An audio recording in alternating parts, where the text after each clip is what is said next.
हर एक व्यक्ति का ये पूरा पूरा निश्चय होना चाहिए कि उसका अपना एकांगी मार्ग क्या है। हाँ, जब तक जीवन में व्यक्ति अपने लक्ष्य अर्थात एकांगी मार्ग की ओर नहीं बढ़ेगा तब तक मंजिल तक नहीं पहुंचेगा। बार बार कोई व्यक्ति यदि रास्ता बदलता है तो वो भटक जाता है। इसलिए हर एक व्यक्ति को अपनी मंजिल और अपने रास्ते का पता होना चाहिए और वो उस मार्ग पर प्रति सेकंड चल रहा है या नहीं चल रहा है। सबसे पहले तो हर एक व्यक्ति ये डिसाइड करे, ये पक्का करे, ये निश्चय करे कि उसे बनना क्या, उसके जीवन का लक्ष्य क्या है और उसकी कैपेसिटी क्या है। हाँ, उसकी क्वालिटी क्या है अर्थात उसकी कितनी शक्ति है और कितनी गुणवत्ता है ना भाई। माने अपने गुणों की, अपनी शक्ति की जांच करे और उस आधार पर वो कार्य करे। क्योंकि बाबा ने तो लक्ष्य दिया और बाबा ने जितना ऊंचा लक्ष्य दिया इस संसार में कोई नहीं देता। और केवल लक्ष्य नहीं दिया बाबा ने, उस लक्ष्य तक पहुंचने के लिए प्रति सेकंड मदद भी की और कर रहे हैं और करते रहेंगे। बस आपको क्या करना है, बाबा की मदद को सदा महसूस करना है और बाबा के साथ चलना है।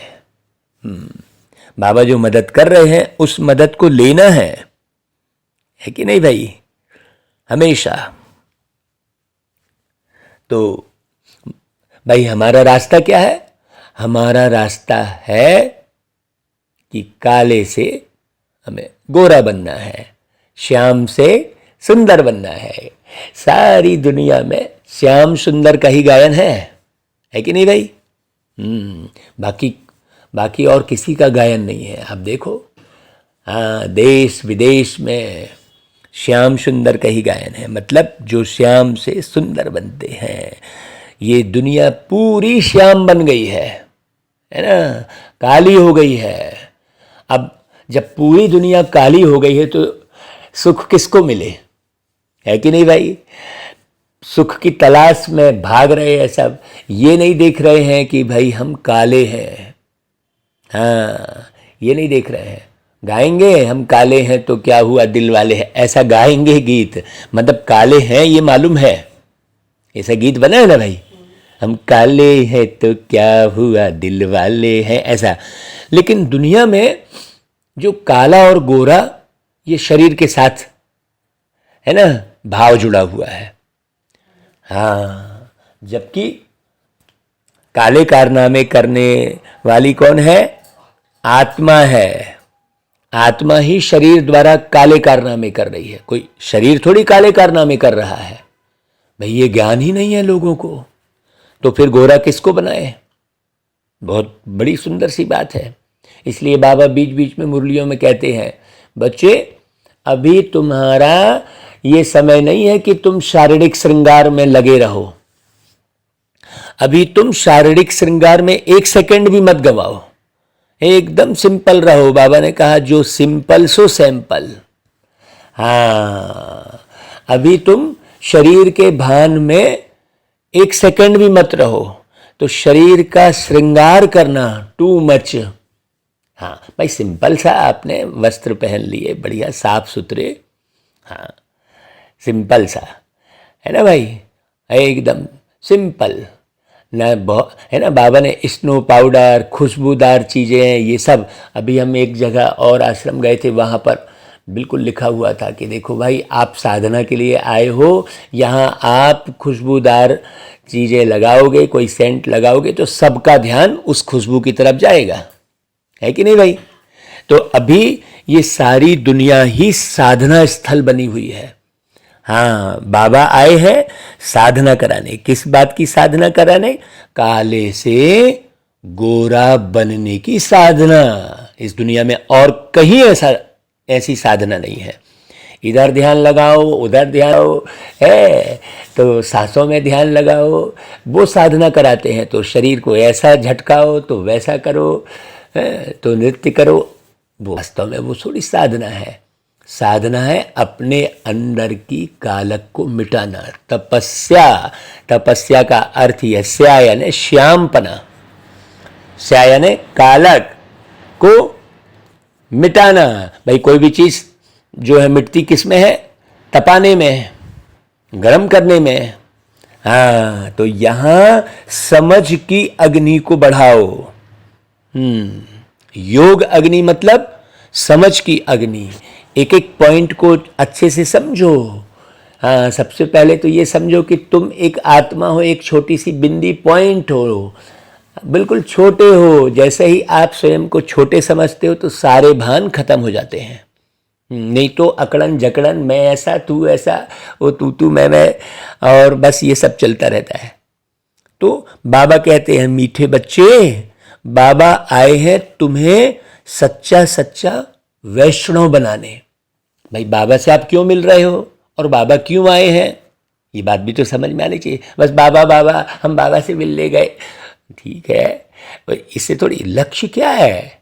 तुम क्यों मिल रहे हो भाई बाबा से, है ना? क्या बाबा से मिलकर वो सब प्राप्तियां पाई हैं आपने जो ले लेनी चाहिए? क्या उतना आपको होना रहा है? क्या उतनी फिक्र रही है कि भाई बाबा इतने वर्षों बाद आए हैं? तो बाबा कहते हैं कि भाई तुम अभी ट्रांसफर हो, काले से गोरे बन रहे हो। हाँ, तो जब काले से गोरे बनने की प्रक्रिया से अभी गुजर रहे हो आप, तो काले की तरफ यदि ध्यान दोगे तो गोरे कैसे बनोगे भाई? इस अर्थात किसी की कमी कमजोरी की तरफ ध्यान दोगे, है ना, प्रकृति को देखते बैठे रहोगे, दुनिया के समाचार सुनते बैठोगे, कोई फायदा नहीं है। बस अपने कार्य व्यवहार की बातों को ही हमें एक्सेप्ट करना चाहिए। ना तो ऐसे कोई भी वीडियो देखते बैठे हैं, कोई भी बातें सुनते बैठे हैं, इधर उधर की निंदाचारी कर रहे हैं, इसका स्वभाव उसका स्वभाव है, चर्चा कर रहे हैं, यहाँ ये हुआ वहाँ वो हुआ, ये सब कोई मतलब का नहीं है ना भाई? ये बहुत अच्छे से समझना। अभी बाबा क्या बोल रहे हैं कि भाई तुम ट्रांसफर हो, काले से गोरे बन रहे हो। क्योंकि भाई ये तो ज्ञान हो गया ना कि 63 जन्म तो यही करते आए, और अभी भी यदि हम वो ही करेंगे तो फायदा क्या? तो अभी पहले ये सोचो कि सर्व की मनोकामनाएं पूर्ण करने वाले आप बच्चों का टाइटल क्या है। हाँ, अपनी तरफ निहारो, तुम्हें कौन सी कामना सबकी पूर्ण करनी है। देखो जिम्मेदारी कि तुम कौन हो और तुम्हें क्या करना है, यही बात आई ना भाई? तो बाबा कहते हैं देखो देखो बच्चे, तुम सर्व की मनोकामना पूर्ण करने वाले जगत अम्बा के बच्चे कामधेनु हो। ये कामधेनु शब्द सुन के लोग गाय को ही माता और ये उसके पीछे भागने लगे, बोले ये गाय की पूजा करो, वो सबकी मनोकामना पूर्ण करेगी। नहीं भाई, बाबा ने गौ समान बनाया हमको, है ना भाई? गौ समान मतलब सबकी कामना पूरी करने वाले। हाँ, देखो जैसे गाय के गुण है ना भाई, हाँ, अपने बछड़े बस का ख्याल नहीं करती है, वो अपने बछड़े के हिस्से का भी आपको दे देती है ना? नहीं तो उसकी इच्छा माने दूध देना बंद ही कर दे, है ना भाई? लेकिन तुम जब लेते हो तो बड़े प्यार से वो दे देती है ना? लेकिन मनुष्य ऐसा करता है क्या? सुदामा का दिखाया है कि साधु के वेश में भगवान आए उसके दरवाजे पर, तो अपने बच्चे के हिस्से का भी दे दिया, तो फिर स्वर्ण नगरी पाया। अभी तो हम क्या करते हैं, अपना बच्चा, अपने पति, अपने बीवी, इसका ही बस ख्याल में रहते हैं। यहां पर मनोकामना और कामधेनु का कितना गहरा अर्थ हो गया। तो अभी हमें सभी की कामना का भी पता रखना चाहिए। सभी की कामना क्या है कि इस रद्दी अशांत दुनिया से मुक्ति मिले, है ना, जीवन मुक्ति मिले। हम ऐसा जीवन हमें मिले कहीं जहां हम मस्त खुशनुमा रहें, ऐसा तलाश में हैं लोग। सभी की ये कामना है। तो बाबा कहते हैं कि बच्चे तुम जगत अम्बा जगत पिता के बच्चे। भाई विद्यालय का नाम क्या है? प्रजापिता ब्रह्मा कुमारी। और हम वहां जुड़े हैं तो हम किसके बच्चे हो गए? पूरी प्रजा के पिता के बच्चे हुए ना भाई। तो तुम जगत अम्बा जगत पिता के बच्चे, सबको मुक्ति जीवन मुक्ति का रास्ता बताते रहो। यही तुम्हारा धंधा है ना भाई। तुम्हारा काम है बताना, लोग चले न चले। कल आपको उल्हाना तो नहीं मिलेगा भाई। भगवान को कोई उल्हाना तो नहीं देगा कि हे प्रभु तुमने राह नहीं बताई हमको। कोई नहीं बोलेगा। अगर कोई बोलेगा तो बाबा उनको तुरंत टच करेगा कि ओ भाई राह कैसे नहीं बताई है। जो माध्यम बनाए, यूट्यूब का माध्यम बनवाए बाबा ने, उसमें अच्छे अच्छे संदेश देने वाले बच्चे खड़े किए, तुमने सुना ही नहीं। तुम तो उस यूट्यूब में उल्टे सुल्टे चीज देखते रहे। ऐसा प्यारे पिता परमात्मा जब दरबार लगेगी उनकी अंत समय में तो बोल सकते हैं ना। तो हम बच्चों को ये ख्याल रखना चाहिए, हम अपने ही राग रंग में अपने ही मनोकामना पूर्ण करने में लगे रहेंगे तो दुनिया की मनोकामना कैसे पूर्ण करेंगे? देखो कितनी बड़ी जिम्मेदारी है। देखो भक्त लोग गीत गाते हैं ना कि अम्बे तू है जगदम्बे काली, जय दुर्गे खप्पर वाली, तेरे ही गुण गाए भारती। देखो क्या अर्थ है। मैंने कोई तो ऐसी अम्बा होगी, ऐसे थोड़ी गाना बन गया। मैंने पूरा भारत तेरे गुण गा रहा है। हे अम्बे तू है जगदम्बे काली। हाँ, उसमें पूरा गीत सुनना। ओम शांति। भाई यह है मम्मा के लिए भक्तों की महिमा। कहते हैं कि भक्तों की रक्षा करने वाले हैं, ऐसा कहते हैं। भीड़ पड़ी है भारी, ऐसा गीत में आता है ना। अब यह भक्ति मार्ग हो गया। मम्मा की महिमा शिव बाबा के पिछाड़ी है। जब परमपिता परमात्मा आते, शिव आते हैं, तब आकर जगत अम्बा को रचते हैं, है ना भाई। जैसे एक पुरुष अपनी पत्नी को रचता है, हाँ भाई तुम मेरी अब पत्नी हो गई, है ना भाई। मुख से ही रचता है, मुख से रचकर फिर कुख वंशावली शुरू होती है ना भाई। दुनिया में बाबा तो ब्रह्मा के मुख से आकर हमको रचते हैं, तो मम्मा को भी रचते हैं। हाँ, रचने का अर्थ ही क्या है? ट्रांसफर करना। देखो कितनी अच्छी बात बाबा कह रहे हैं भाई। जैसे मैनेजमेंट करते हैं तो भाई हाँ चलो आप यहाँ से उधर ट्रांसफर हो जाओ भैया, वहाँ सेवा करने जाओ, वहाँ पर अपनी सर्विस दो, ऐसा ट्रांसफर होता है ना। रचने मतलब बाबा ये तो बनी बनाई है। जो बिगड़ गए हैं उसे, जो काले हो गए हैं उसे गोरा बनाना, ट्रांसफर करना। बाकी तो सब कुछ बना हुआ है। हाँ, काले को गोरा बनाते हैं। इस समय जगत अम्बा तो एक ही है, जैसे शिव के चित्र तो एक ही है, फिर उनके भिन्न भिन्न नाम रख भिन्न भिन्न मंदिर बनाए हैं, बाकी हैं तो एक। अनेक प्रकार हैं से महिमा भी करते हैं। अब परमात्मा शिव ही हम सब आत्माओं के पाप काटते हैं, इसलिए पाप कटेश्वर। पशु तुल्य मनुष्य आत्माओं को है बिल्कुल, जो पशु तुल्य हो गए हैं, एक दूसरे का छीन के खा रहे हैं, है ना भाई, ये पशुता है।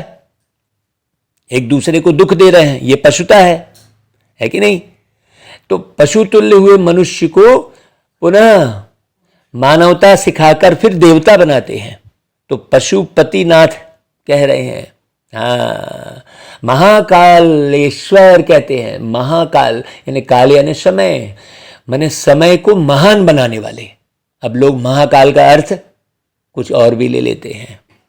महाकालेश्वर मतलब वो ईश्वर जो समय आपने खराब कर दिया है ना, बिगाड़ दिया है समय को, वो समय को वो महान बनाते हैं। महाकालेश्वर, ओंकारेश्वर, ऐसे कितने नाम हैं। ये महिमा है क्योंकि बाबा ने आकर वैसा कर्तव्य धरती पर किया है, तब नाम है। भाई दुनिया में भी जो व्यक्ति जैसे कर्म करता है उसी आधार पर उसका नाम होता है। कोई गीत गाने का कर्म करता है तो कहेंगे महान गायक है भाई, कोई साधु बनने का कर्म करेगा तो साधु है कहेंगे। तो जैसे कर्म करते हैं वैसे नाम होते हैं। तो वैसे ही परमपिता परमात्मा निराकार शिव के देखो कितने नाम हैं। हाँ, तो बाबा कहते हैं जैसे परमात्मा एक है वैसे जगत अम्बा भी एक ही है, 2 भुजाओं वाली है। 8 भुजाओं वाले कोई देवी देवता होते नहीं। प्रजापिता अथवा जगत अम्बा भी 2 भुजा वाली है। जगत अम्बा की महिमा जास्ती कलकत्ते में है, मशहूर है, काली कलकत्ते वाली। उनका चित्र भी बहुत भयानक बनाया है, खप्पर की माला भी पहनती है। यह सब है भक्ति मार्ग। जगत अम्बा तो बलि ले नहीं सकती, वह तो जगत को रचने वाली ठहरी, फिर बलि कैसे लेगी भाई? सोचने की बात है। वह बलि कैसे ले सकती है, अथवा वह मांसाहारी कैसे हो सकती है? उनके मंदिर न सिर्फ कलकत्ते में है परंतु बहुत जगह है। माता अपने बच्चों की बलि थोड़े ही लेगी भाई। भक्ति कितनी कड़ी है?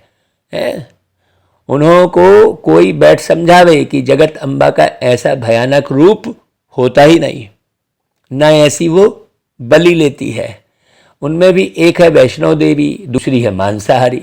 अब जो मांसाहारी है वह वैष्णो बनती है, ये बात है। अब यहां पर बड़ी गहरी बात समझने की है। जो इस मांस के भान में रहता है, जो आत्मा, मनुष्य आत्मा बाबा के ज्ञान में चलते हुए ही देह के भान को छोड़ता नहीं है। देह क्या है इसे? मांस। तो वो मांसाहारी के रूप में देवी दिखाई गई है। देवता बनने के मार्ग पर चल रहे हो लेकिन देह का भान नहीं छोड़ रहे हो। स्पष्ट है, देवता बनने के मार्ग पर जा रहे हो मतलब देह का भान छोड़ना है। जो वैष्णो देवी मतलब जिनके अंदर अणुमात्र भी विष नहीं रह जाता है, वो वैष्णो देवी के रूप में। ऐसे देखो, अलग अलग समझने की बात है। तो बाबा कहते हैं देखो, भल मम्मा तो कुमारी है, शायद कुछ ना भी खाया हो। जगत अम्बा ब्रह्मा की बेटी कुमारी ठहरी है। अब कुमारी को फिर अम्बा कैसे कहा जाता है, यह समझने की बात है। कलकत्ते में बहुत पूजा होती है, बहुत भयानक शक्ल बनाई है जगत अम्बा की। तो ऐसी शक्ल भाई हो ना सके है। वह सबकी मनोकामनाएं पूर्ण करने वाली है। वह सच्ची सच्ची वैष्णो देवी है। उसके पिछले जन्म में जरूर मांसाहारी होगी, है ना भाई? देह के भान में रहती होगी, फिर वैष्णव अथवा पावन देवी गुण वाली बन रही है सारी संगम युग की बात। तो जगत अम्बा के मंदिर में जाकर महिमा करनी चाहिए, ऐसा बताना चाहिए एक्यूरेट। महिमा मतलब भाई एकदम सही बात हो तब तो वो महिमा कहलाएगी।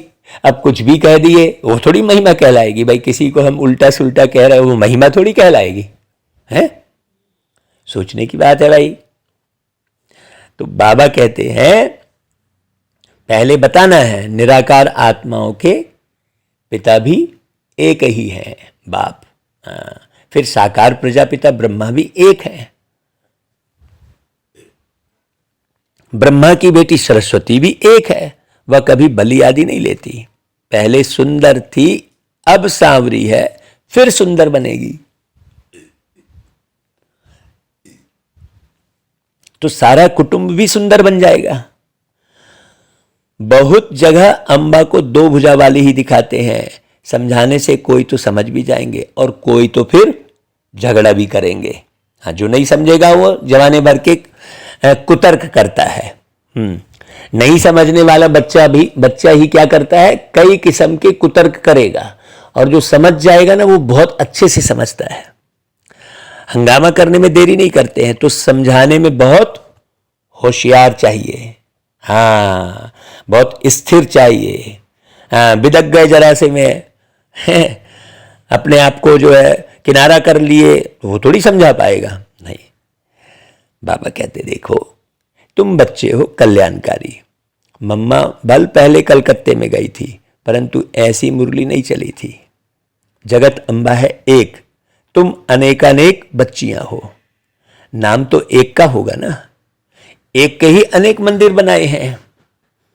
अब कलकत्ते में भक्तों को इस पूजा से छुड़ाएं कैसे? उन्हों को भी पूज्य तो बनाना ही है ना भाई, है सबको। तो वहां जाकर कोई समझावे। इस समय वह जगत अम्बा सबकी मनोकामनाएं पूर्ण करने वाली बैठी है। किस रीति वह कामनाएं पूरी करती है यह भी कोई नहीं जानते। हाँ भाई, बाबा ने कहा बच्चे तुम मुझ पर बलिहार जाओ, तो बलिहार को वो बलि शब्द बस उपयोग कर लिए। सिर्फ गौ माता नहीं, पुरुष भी है, वह भी बहुतों की कामनाएं पूर्ण करते हैं। तुम्हारा धंधा ही है सबकी मनोकामनाएं पूर्ण करना। बाबा कहता है देखो तुम हो कामधेनु जगत अम्बा की बच्चियां। हाँ, किस रीति वह कामनाएं पूरी करते हैं यह भी समझने की जरूरत है। कहाँ भाई भी सेंटर्स चलाते हैं, उन्हों की बुद्धि में आता है कि हम भी सभी की मनोकामनाएं पूर्ण करें, अर्थात मुक्ति, जीवन मुक्ति का रास्ता बतावे, स्वर्ग का वर्षा दें। जिन्होंने कल्प पहले लिया है वही लेंगे। हाँ, वहाँ सब प्रकार के सुख मिलते हैं। जगत पिता, जगत अम्बा, इन दोनों के रचयिता कौन है? शिव बाबा। इन द्वारा कितनी मनोकामनाएं पूर्ण होती हैं भाई, कोई तो संभालने वाला चाहिए ना भाई। भाई जैसे मान लो एक व्यक्ति ने घर बनाया, सब कुछ किया, फिर संभालने वाला चाहिए ना उसको, है? हाँ, ऐसा है। तो बाबा कहते हैं ऐसे ही बाबा ने दुनिया रची, भगवान ने दुनिया रची, तो कोई तो संभालने वाला रचेगा ना भाई वो भी। तो बाबा कहते हैं देखो कलकत्ते में बहुत पूजा होती है, कोई किसको मानने वाला होगा, कोई वैष्णो देवी को भी मानने वाले होंगे, वह तुम्हारी बातों से झट राजी हो जाएंगे। बोलो तुमको राज्य भाग्य मिला हुआ था इन जगत अम्बा से, जगत अम्बा को फिर कहाँ से मिला पूछना चाहिए। जगत पिता से, उनको कहाँ से मिला? शिव बाबा से। जो सारी सृष्टि के रचयिता हैं उनको तो जानो अच्छे से, तुम अच्छी रीति समझा सकते हो। जगत अम्बा को सब मानते हैं, जरूर जगत अम्बा और जगत पिता को भी वर्षा शिव बाबा से मिलता है। फिर उनके द्वारा बच्चों को मिलता है। जगत अम्बा एक है, दो भुजाओं वाली, बहुत भुजाएं नहीं है। सरस्वती ब्रह्मा की बेटी है, ज्ञान ज्ञानेश्वरी, उनके हाथ में ज्ञान वीणा दी हुई है, श्वेत वस्त्र पहनाया हुआ है सरस्वती मैया को, है ना भाई। तो ये सब बारीक राज है। हंस की सवारी दिखाई है, तो ये सब समझने की जरूरत है। हाँ, परंतु फिर जगत अम्बा का रूप भयानक दिखा दिया, तो उस पर समझाना पड़ता है कि जगत अम्बा का ऐसा भयानक रूप नहीं है। सतो प्रधान मनुष्य से फिर तमो प्रधान बनते हैं, तमो प्रधान मनुष्य फिर सतो प्रधान मनुष्यों को पूजते हैं। जगत अम्बा मनुष्य ठहरी क्योंकि जगत तो यहां है, मूल वतन सूक्ष्म वतन को जगत तो नहीं कहेंगे ना। सूक्ष्म वतन में देवताएं, मूल वतन में आत्माएं रहती हैं। जगत मतलब जहां सब जगे हुए हैं भाई। ऊपर तो सब सोए पड़े हैं, है कि नहीं भाई। शरीर से भिन्न हो जाने के बाद, ऊपर जाने के बाद क्या, सब साइलेंट में बैठे हैं, ऊपर सोए पड़े हैं। हाँ, जगत मतलब जहां सब जगे हुए हों, है ना। यहाँ तो जीते जी भी लोग मरे की तरह हैं। देह के भान में रहना मतलब मरे रहना। अपने शारीरिक सुंदरता के भान में रह रहे हो मतलब मरे हुए हो, ये तय है। ये मरना और जीना को बहुत अच्छे से समझो। सतो प्रधान मनुष्य से फिर तमो प्रधान बनते हैं, तो ये बात बड़ी समझने की है ना भाई। मूल वतन सूक्ष्म वतन को जगत नहीं कहेंगे। सूक्ष्म वतन में देवताएं, मूल वतन में आत्माएं रहती हैं, तो यह सब बातें समझाने की हैं। हाँ, अभी देवताएं क्या है, अभी सूक्ष्म में है, अभी समझ में नहीं आ रहा है, पता नहीं लग रहा है। बाकी बाप और वर्षे को याद करना है। 84 जन्मों की कहानी भारतवासियों को ही सुनानी पड़े, जो देवता थे अब नहीं हैं। ये सूक्ष्म बातें हैं। जो देवी देवताओं के पुजारी होंगे वही इन सब बातों को समझेंगे। वह फिर ऊंच पद प्राप्त करने के लिए मेहनत भी करेंगे। कई बच्चे समझते हैं हम तो बाबा के बच्चे बन गए, जरूर ऊंच पद पाएंगे। परंतु विचार करो, पहले तो जरूर अच्छा पढ़ेंगे तब तो अच्छा पाएंगे भाई। ऐसे बाबा के बनने बस से थोड़ी हो जाएगा, है ना भाई। हाँ, पढ़ेंगे नहीं तो और ही विकर्म करते रहेंगे, बल्कि ढंग से पढ़ेंगे नहीं तो एक तो सजा खानी पड़ेगी, दूसरा फिर जाकर नौकर चाकर दास दासिया बनेंगे। क्योंकि विकर्मों का बोझा बहुत है। बाप का बनकर और आप कोताही करते रहे, अपने ना स्वरूप को बदले, ना लोगों के स्वरूप को बदलने की मेहनत किए, नहीं हम क्या करें ये हो, नहीं तो बड़ा कड़ा दंड है भाई। या तो फिर मत बनो तुम बाप के, सीधी सी बात, छोड़ दो सब, जाओ जहां जो दुनिया अच्छी लग रही है जाओ वहां पर, है ना भाई। नहीं तो क्या फायदा, अपने ही पैर में कुल्हाड़ी मारने की बात हो गई। बाबा का बन के यदि बाबा का सुने नहीं बारीकी, क्योंकि बाबा तो बहुत बारीक है ना, अति सूक्ष्म है ना, तो बाबा की बातें भी अति सूक्ष्म होगी ना भाई। यह सब समझने की बातें है, बाबा कहता है। हाँ, है कि नहीं भाई। बाबा कहते हैं विकर्मों का बोझा बहुत है, जन्म जन्मांतर दासी बने हो, पिछाड़ी में पद पाया तो क्या हुआ, इससे तो प्रजा को बहुत धन मिलता है। अगर मान लो कोई अभी 3-5 करके कोई कहीं का हेड बन गया, कोई सरपंच बन गया, कोई पार्षद बन गया, कोई कुछ बन गया, तो क्या है, खूब ज्यादा इधर उधर करके कोई फायदा नहीं। इससे तो सतयुग की प्रजा को बहुत धन मिलता है, वह किसके दास दासियां तो नहीं बनते, है ना। यह सब गहरी समझने की बातें हैं। बाकी मूल बात बाप समझा रहे थे, लक्ष्मी बनती है।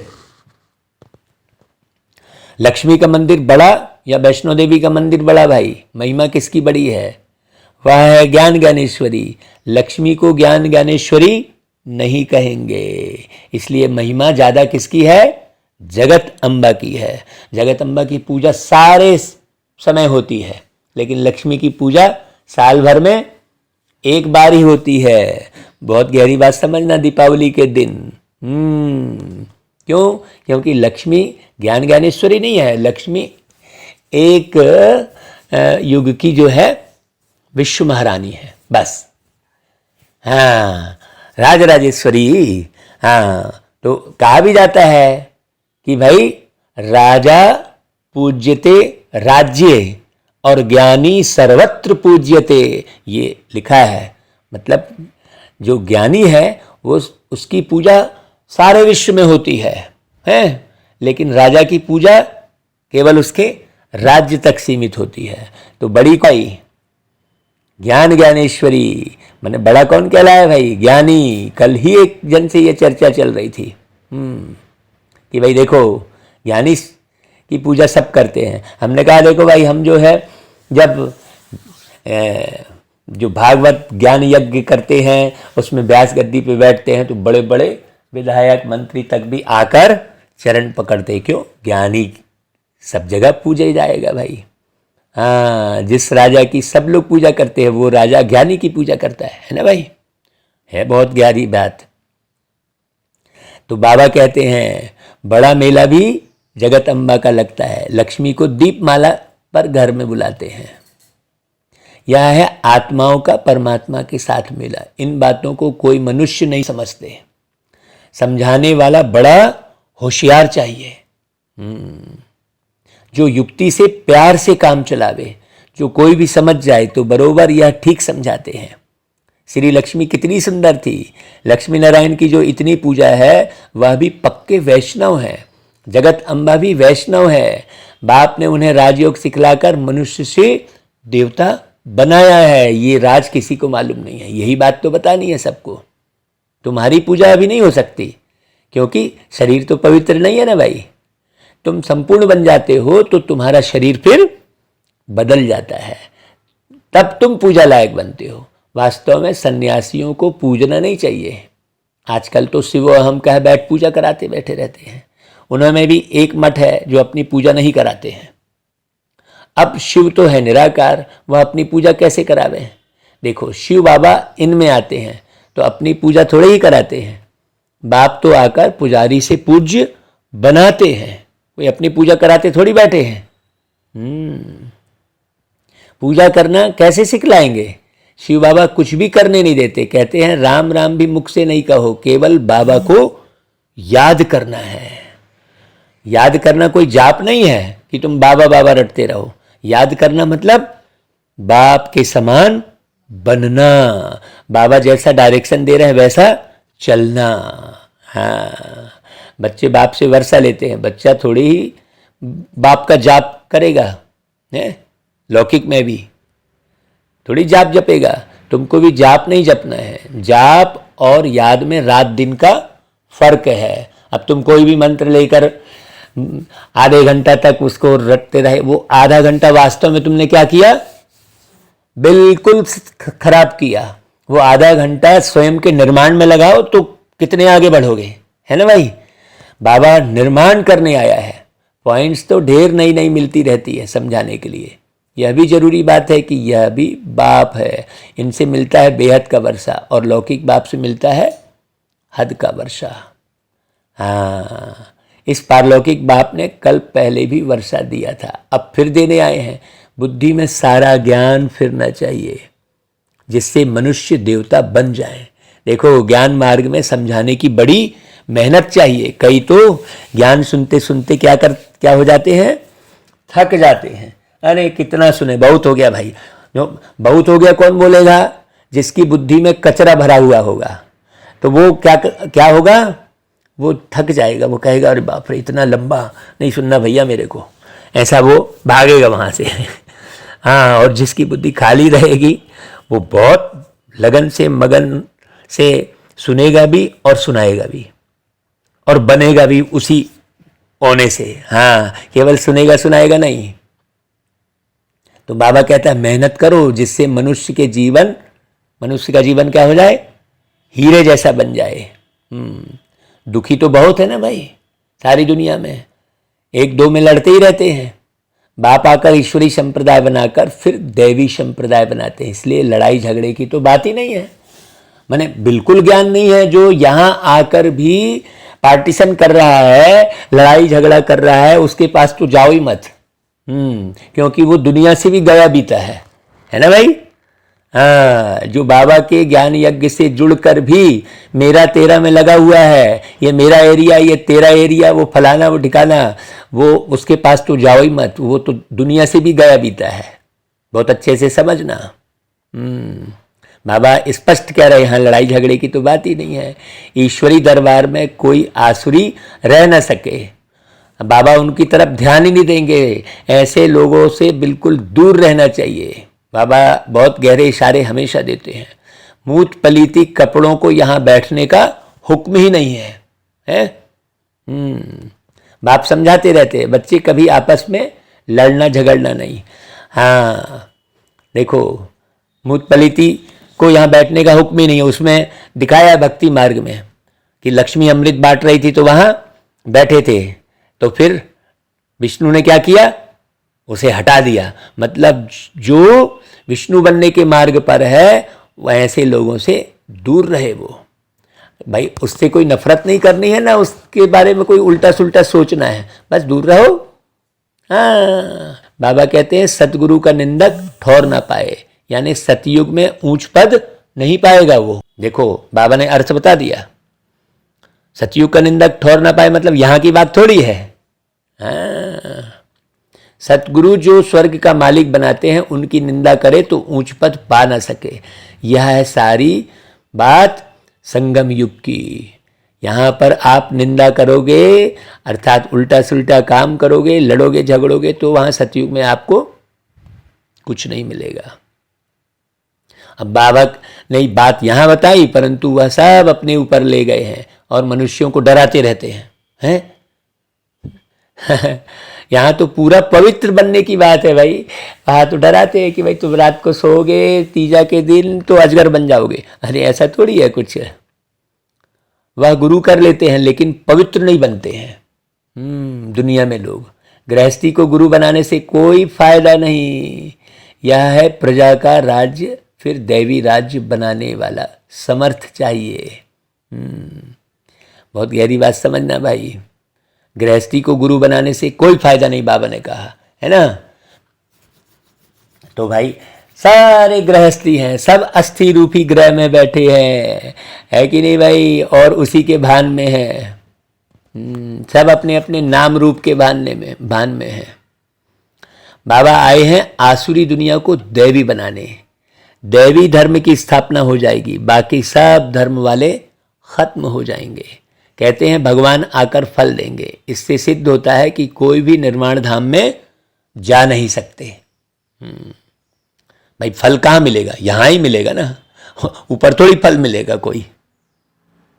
बाप ही आकर राजयोग सिखलाते हैं। बाप कहते हैं मैं तुम्हारा परम पिता परमात्मा हूँ, मेरे में ही सारा ज्ञान है, मेरे को ही पतित पावन कहते हैं, मैं ही तुमको राजयोग सिखलाता हूँ, तुमको फिर औरों को सिखलाना है। समझाने वाले सब एक जैसे नहीं हैं, तुमको नोट करना चाहिए। अच्छा भाषण करने वालों को भी सब पॉइंट्स उस समय याद नहीं आती है, बाद में ख्याल आता है। यह सुनाना चाहता था, नोट जरूर करना है, परंतु ऐसे भी नहीं नोट करके फिर छोड़ दें, पढ़े ही नहीं है। बाबा देखो एक एक बात कैसे समझा रहे हैं। धारणा तब होगी जब श्रीमत पर चलेंगे, तब आप बिल्कुल बिना देखे सुना सकते हैं। जो धारण किया हुआ होगा वो पूरी अच्छी रीति सुनाएगा। तो सुबह अमृत बेले उठकर बाबा को याद करना है। हाँ, क्योंकि अमृत मतलब ज्ञान। ज्ञान अमृत किसके टपकेगा बुद्धि में? जो अमृत बेले बाबा को याद करेगा। हाँ, फिर पॉइंट्स रिपीट करें, याद करें, फिर रिपीट करें। बाबा ने आज ये समझाया है ना भाई, अमृत बेले का अनुभव भी सुनाए। अमृत बेले क्या किया, औरों को सुनावे, तब ऊंच पद पावे। राजा बनना कोई मासी का घर नहीं है भाई, समझा? मेहनत करनी है। अच्छा भाई, मीठे मीठे सिकी लधे बच्चों प्रति माता पिता बाप दादा का याद प्यार और गुड मॉर्निंग। रूहानी बाप की रूहानी बच्चों को नमस्ते, और हम रूहानी बच्चों की रूहानी माता पिता बाप दादा को याद प्यार गुड मॉर्निंग और नमस्ते।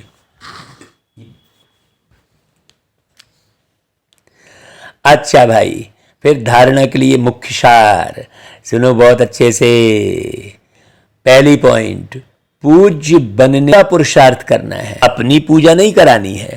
हाँ, आत्मा और शरीर दोनों पवित्र होंगे तब ही पूजने लायक बनेंगे। हाँ, तो अभी आप पूजा मत कराओ। हाँ, नहीं तो वही मने अभी मान सम्मान के चक्कर में मत पड़ो।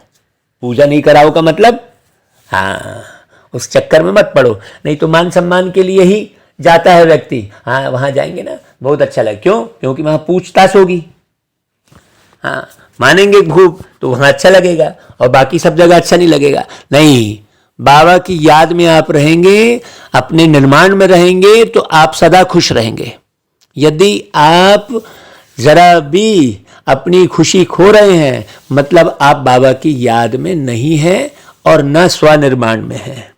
हाँ, आप जरूर अगर मान लो दुखी हो रहे हैं तो जरूर आप दुनियाचारी के ख्याल में हैं, इधर उधर बुद्धि भटका रहे हैं, ये निशानी है। तो बाबा कहता है देखो, होशियारी से समझदार बन, कल्याण की भावना रख, सेवा करनी है। कल्याण की भावना रख, सेवा करनी है। मान सम्मान की भावना रख के सेवा नहीं करनी है, धन की प्राप्ति के लिए सेवा नहीं करनी है। गहरी बात समझने की जरूरत है।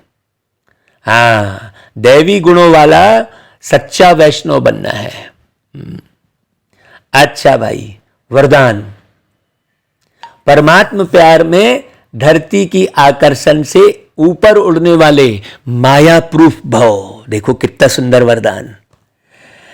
परमात्म प्यार धरनी की आकर्षण से ऊपर उड़ने का साधन है। जो धरनी अर्थात देह अभिमान की आकर्षण से ऊपर रहते हैं, उन्हें माया अपनी ओर खींच नहीं सकती। हाँ, कितना भी कोई आकर्षित रूप हो, लेकिन माया की आकर्षण आप उड़ती कला वालों के पास पहुंच नहीं सकती। आप आकर्षण से परे रहोगे बिल्कुल। जैसे रॉकेट धरने की आकर्षण से परे हो जाता है, ऐसे आप भी परे हो जाओ। इसकी विधि है न्यारा बनना व एक बाप के प्यार में समाये रहना। इससे माया प्रूफ बन जाएंगे। हाँ, बाबा के प्यार के कितने गीत बने देखो।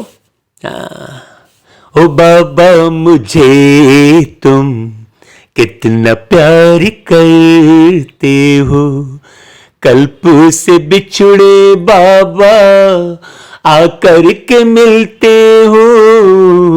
ओ बाबा मुझे तुम कितना प्यार करते हो।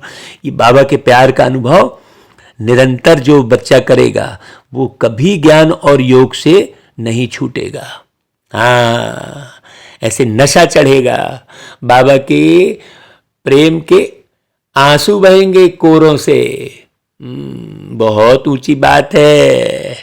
अच्छा भाई, स्लोगन, स्वस्थिति को ऐसा शक्तिशाली परिस्थितियां उसे नीचे ऊपर न कर सकें, क्योंकि भाई प्रकृति अपने स्तर पर चलती रहेगी, व्यक्ति अपने स्तर पर चलेगा, सब एक जैसे तो हो नहीं सकते। मुंडे मतिर्भिन्न कहा है, गीता में वर्णन है। हाँ, मने जितनी मुंडी उतनी बुद्धि, इसलिए मुंडी के भान से मुक्त होकर बगैर मुंडी वाले परमात्मा शिव बाबा को याद करो हमेशा, उनकी ही बातें सुनो। ये जो मुरली है ये निराकार की मुरली है। हाँ, बहुत गहरी बात समझना।